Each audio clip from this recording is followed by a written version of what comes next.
Good morning. So we're looking at the Alter Rebbe Shulchan Aruch, chapter 473. We're holding halacha 43, and we're going to be learning today 43 and 44. We're holding now in the process of the Seder night. The Mishnah, the Gemara, took us from the afternoon of Erev Pesach in preparation for the Seder, making sure we have appetite, making sure our table is set, making sure we have wine, and so on. And then it took us slowly through the entire process of making Kiddush, of dipping, of breaking the middle matzah, and so on. And now, at this juncture, the last section of the Gemara we learned discussed the opening, the beginning of the recitation of the Haggadah. Right? It began. We had to set ourselves up for the morning.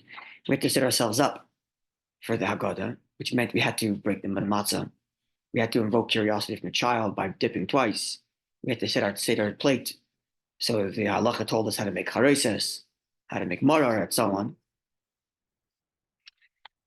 And the last item we did in order to set the stage for the Haggadah is filling up the second cup of wine. Yeah, 43. Yeah. And filling up the second cup of wine. That was the last step just before the recitation of Haggadah. And then, of course, in fulfillment of the biblical commandment to respond to our child's question, at this point, the child has to ask. Yeah. This is what we learned. And the idea of question and answer and explaining to the child is so important that, firstly, even if a person has no child or not even a wife or just himself, right, and he has to ask the question and answer, it's got to be in question and answer form. And number two, because it's an actual dialogue and you're actually having a conversation with your child, you have to explain it to your child in such a fashion that your child actually understands what you're saying. Because otherwise, you're not answering anything. You're just reading words. You're not answering a question. So you got to get the kid to ask the question, and then you actually have to answer. And now comes perhaps one of the enigmatic elements of the Seder. One of the more enigmatic elements of the Seder is, where did the text of the Haggadah emerge from? It's not quite clear, because the Mishnah, we'll say a different way. Much of the Haggadah is lifted directly from passages of Medrash or Mishnah. But the Midrash and the Mishnah, the Midrash or the Medrash don't say, read this as paragraph 5 in your Haggadah. It doesn't say that in the Midrash. It's just a Midrash like any other that happens to discuss the story. So it's lifted and stuck into the Haggadah. Some parts of the Haggadah we don't even know, they don't even come from a Midrash. We're not even sure where it comes from.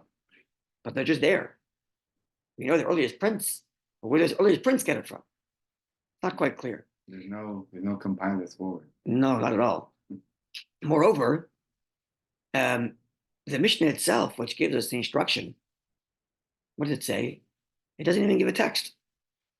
It just says, teach your kid what's different about this night and all the nights, with 4 different things that are different. Right? What was it? Matzah, marar, dipping twice, and the fact that we have roasted meat for the Seder, for the Pesach offering, which isn't the questions we have, because we exchanged roasted for leaning. And then it says, answer in a way that your kid understands. Begin by describing the shameful state of the Jewish people, and conclude with the praiseworthy part of the Jewish people. That's it. So if you just stop there in history, and you were given this instruction by the Mishnah, how would you tell your kid the answer? What would you say? The Mishnah said, answer your kid's question, begin by shame and end with glory and with praise. Good, so figure it out. I don't know.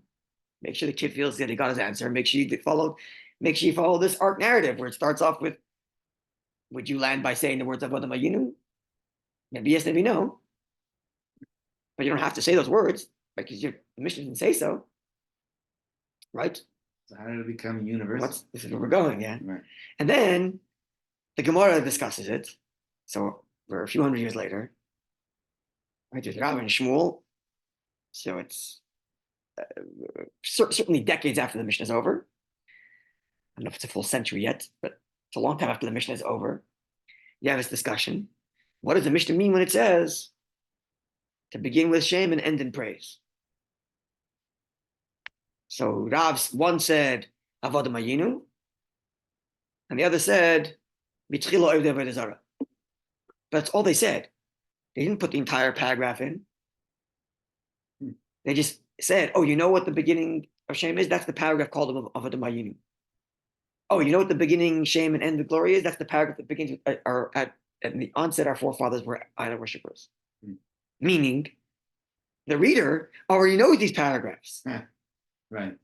And now the Gemara is telling him, "Oh, you know those paragraphs you read? That's in fulfillment of this Mishnah," which means they had a text. Right. They're just giving cues. They're giving cues as to which text is matching this instruction, which means obviously this text existed, right? Or maybe it was just out by heart knowledge.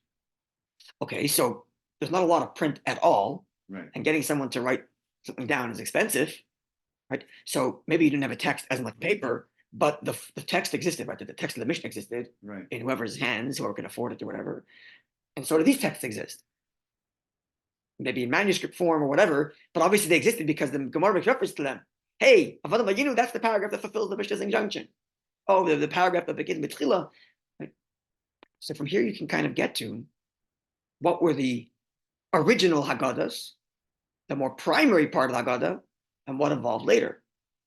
If the Mishnah instructs you to do it, and then the Gemara comments as, "Oh, that's what the Mishnah is talking about," then that means these paragraphs existed way back from the beginning.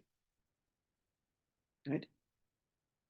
And likewise, the second injunction in the Mishnah. One second, you want to say something? No. This is the time when Moshe went to bring back the second Lohot, no? They did the Avodah Zarah. No, it's talking about Terach, Avram's father, or his father back. At least that's what Rambam understands. It doesn't mean, okay. Yeah. Terach. Okay, so that's as far as those paragraphs. The Mishnah also tells you that in addition to, or part of, giving your kid the answer and telling him the beginning with shame and ending in glory, which the Gemara says either one of two paragraphs, which clearly the reader already knows about, Avodah Mayinu and Mitchila, those two paragraphs, which is we were slaves, and then the paragraph describing that we used to be idol worshippers, Avram's father, and even Avram as a child. The Mishnah then says you should expound upon the verses which describe the person who brings bikurim, the basket, to the temple. Right? There's a commandment. The Torah says the person brings his bikurim. You know what bikurim is, yeah? The first fruit. He's got to bring it to Yerushalayim. And when he goes there, says the Torah, you should make the following declaration. And the declaration basically is a brief overview of the story of the Jews going to Egypt, coming out of Egypt, coming to Israel, and thank you, God, for bringing us here to this time when I have this fruit. So there's already a text from the Torah in the laws of Bikurim in which a Jew declares the story of the Exodus. So says the Mishnah, read that text and expound upon it. Okay, so that text, along with expounding on that text, obviously also existed in the early form of the Haggadah as a primary text, because the Mishnah is making reference to it already. In the same way, we can deduce that the readers of the Gemara already knew the paragraph of Avodah Mayinu and already knew the paragraph B'tchila because the Gemara makes reference to it as if you know it. So we can assume that they had some text that expounded upon these verses from Bikurim, which would be the Mechilta, the Midrash, which expounds upon those verses. And from there, we can derive what is the primary part of the Haggadah, and therefore, if someone were to skip paragraphs in Haggadah, he has to know what are the most essential paragraphs that I must read in order to fulfill my obligation. Well, those paragraphs that are going to be referenced to and matched in the Gemara. Whereas everything else may be custom that have evolved later. I'm not going to be part of the primary original Haggadah. This is important for those who are conducting a Seder, and you're going around the room and you're making people read, and sometimes you skip a paragraph or two. Make sure you're not skipping one of those primary paragraphs. And that's what the Alter Rebbe does right now in the Shulchan Aruch, gives us a list of your primary paragraphs, all built on what we just explained from our Gemara. Wow. But now this is half the story. When we get to the Rebbe's commentary, we're going to see more, and the Rebbe's going to comment and explain for us the evolution of the history of the Haggadah. specifically as it relates to the Manashtana. Because it's already noted, the Manashtana we say is different than the Manashtana we read in the Mishnah. So we're going to have to discuss that as well, and the Rebbe will do that for us in his commentary to Haggadah. But this is already a stepping stone in that direction. When we say, I noticed you said Nechilta, that's like a version of the Midrash? It's one Midrash, yeah. And It's actually halacha. What's Midrash Rabbah? Is it something else? They're different. Good question. They're all Midrash in the sense that they all extrapolate interpretation from the verse. So it's like the Mishnah, one more extrapolative. So like the Mishnah will have just the conclusions, and the Gemara will quote another Mishnah text that has more extrapolation. Yeah. Those usually come from the other Midrashim, Tosefta, Mechilta, or Midrash Rabbah. Yeah. Midrash Rabbah is going to be mostly drush, homiletics, Right. whereas Mechilta and Sifra, they can be more halachic in nature. Oh, wow. It can be much more halachic in nature. But Mechilta also has backstory, as it does, for example, in this case of. Yeah. Okay. So with all that in mind, let's read now Halacha 43. We'll understand it much better. The Iker Nusach Haggadah, the primary text of the Haggadah, Shetiknu Chacham, which the sages established, Chayv Alakol, as an obligation for all, meaning there's lots of parts to the Haggadah that you have in front of you. Some of it is custom, some of it is suggestion, and some of it is obligatory on this primary mitzvah. It's more obligatory. So which one is the primary obligations? Well, we'll know that based on what the Gemara cited to. What did the Gemara cite to? Number one, it's the first paragraph, which begins, our forefathers were slaves in Egypt. Ad, until the end of that paragraph, which concludes, this is praiseworthy. The paragraph basically says, our forefathers were slaves, you took us out, and because of that, we have an obligation to tell the story. Even if we're all smart and wise, we slip into the story, and whoever elaborates in the story, praiseworthy. End paragraph. That paragraph is the paragraph of Adam Ayinu referenced in our Gemara. And thus, that must be a primary paragraph that existed then and was established by other sages. Fundamental text number one. Fundamental text number one. Fundamental text number two. Afterwards. In the beginning, our forefathers were slaves in Egypt. So, which means, if we just did this, we skipped the four sons. That was there. That whole paragraph, we skipped that. We skipped the story of the four sages sitting all night. We skipped all that. If we were just going with this primary obligation one. Because those are not referenced in the Mishnah or the Gemara. Some of them are lifted from the Gemara, but not stated in the Gemara as obligatory to read. So Avodah Mayinu. And then the paragraph which begins with the beginning our forefathers were slaves, which is the other version in the Gemara about how you begin with shame and end in praise, right? Remember this, yes? Yeah? The dispute. Which storyline do you say when you want to begin with shame and end in praise? Okay. Storyline one is we were slaves, now we're free. That's the paragraph of Adam Ayinu. And the second version is in the beginning our forefathers were idol worshippers, shame, and now you brought us close to your Torah, we're praise. That's the other paragraph that Gemara makes reference to. So that must also be part of the primary Haggadah. And here it goes at Saif Drush Parshas Aram Yo'eved Avi. Here it goes much longer. Here it goes because right after that paragraph in Tchila, which describes we once were idol worshippers and now we're serving Hashem, right after that paragraph, the Haggadah launches into an in-depth discussion on those paragraphs that come from the Bikurim. Which again, the Mishnah said we have to do as well. Yes, with me? Right? So that also is part of the primary. So it goes Ad Seif Drush Parshas Aram Yo'eved Avi, all the way till the end of the Haggadah's in-depth analysis of those verses that describe what the guy would have said when he came to give Bikurim, which begins with Aram Yo'eved Avi. Now says Alter Rebbe, afterwards you skip now. Now you skip Dayenu, you skip the whole discussion on the 10 plagues and how many plagues there were in Egypt. All that's out. And that's not part of the beginning we were in shame, now we're praised. And neither is a part of the expansion of the verses describing the person who arrived at Bikurim. So we skip all that. So what's the next item that's obligatory? Before Lefichach.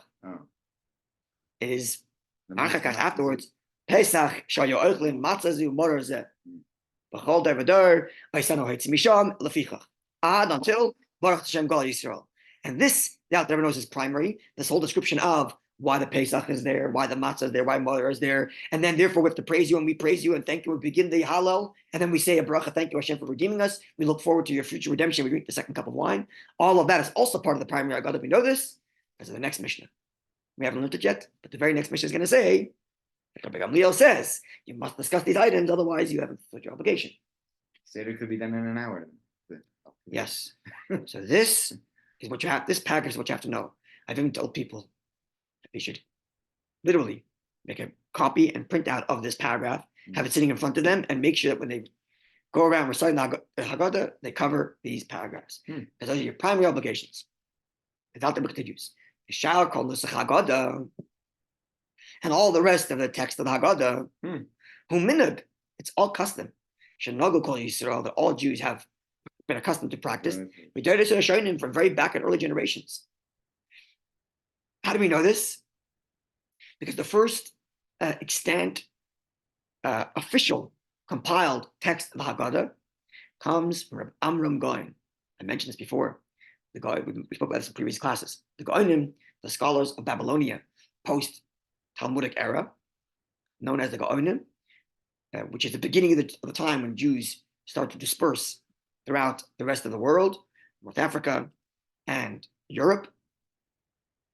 And those communities, before they became centers of Torah learning on their own, would send their questions into the center of Torah learning in Babylonia and get responses. This is where the genre of Torah response begins, the Goinim. And one such question arrived with, can you please help us formulate the text of our services? And Amram Goin responded with a full siddur, including the text of the Haggadah. And in there, it has all these paragraphs that we say till today. So therefore, the custom of saying these things must have gone very far back.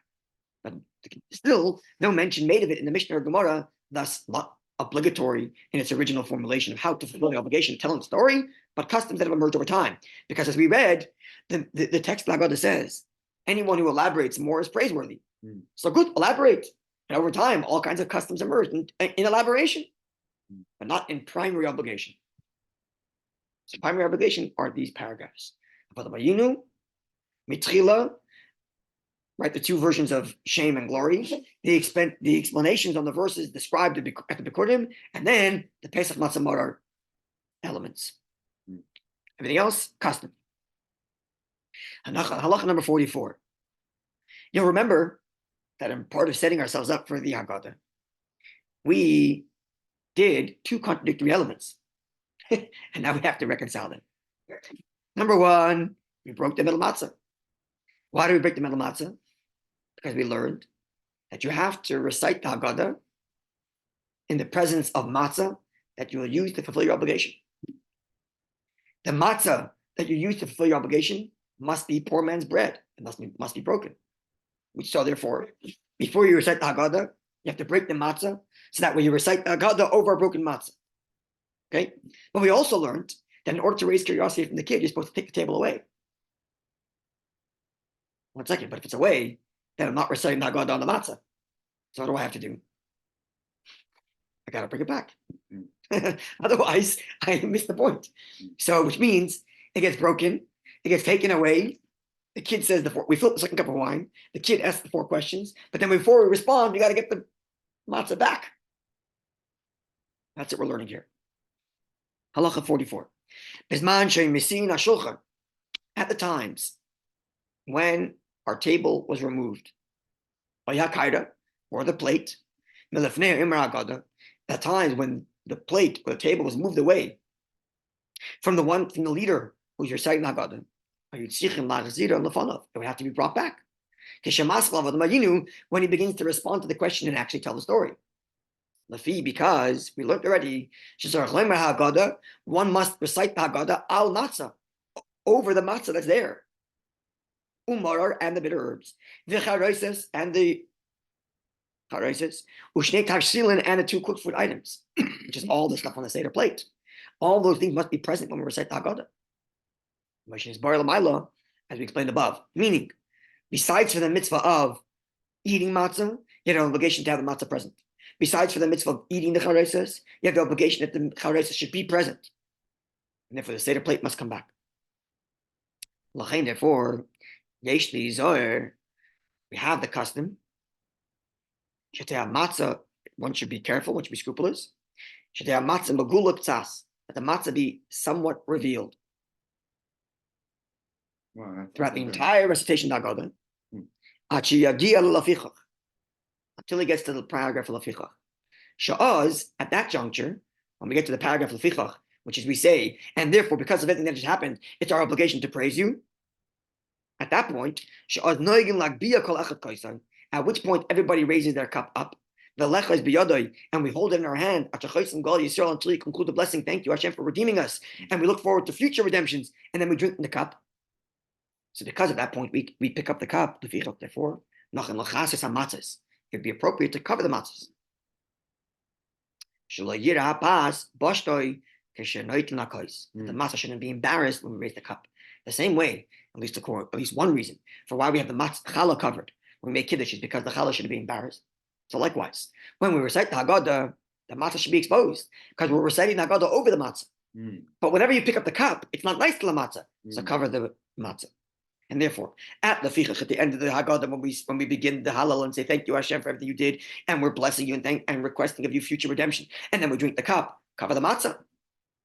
Therefore, as well, when we get to the paragraph Ish Amda, and and many have the custom to hold the cup of wine while we say Ish Amda, and this is indeed the Chabad custom. To the end of the paragraph, and God who saved us from their hands, even though in every generation they tried to get up and destroy us. So because it's the custom to raise the cup, it would also be appropriate that the matzah be covered until you put the cup back down, and then uncover the matzah. So in short, the matzah has to be uncovered throughout the entirety of the Haggadah, because it's supposed to be recited over the Haggadah, which means after you say the Manashtana, which you having earlier moved the plate away, now I got to bring the plate back, uncover the matzah throughout the entire Haggadah, with the exception of any time you're going to raise the cup of wine, which is Hisha Amda and the Fichach. And therefore, when you raise a cup of wine, cover the matzah, not to embarrass it. This concludes the halachas of the recitation of this part of the Haggadah. The next part of the Haggadah, which is the matzah zu, which will come in the next Mishnah. We will get to that when we get to the next Mishnah. Before that, God willing, we're going to look at the Rebbe's Haggadah on a few things. What do we have to do? We have to look at the Rebbe's Haggadah on filling up the second cup of wine. We have to look at the Rebbe's Haggadah on the commentary of the Manashtana. And then there is commentary on the formulation of the text of Vayinu, Mitchila, and all of these texts that the Alter Rebbe just told us are the primary text. So we're going to look at the Rebbe's commentary there and get a better understanding of the history of the Haggadah. And if you want to get a sneak peek or a cheat sheet, you can check on our YouTube channel. I did a class once called Who Wrote the Haggadah? And a lot of that is in there. Okay, have a wonderful day. Thank you very much. Very much, Rabbi.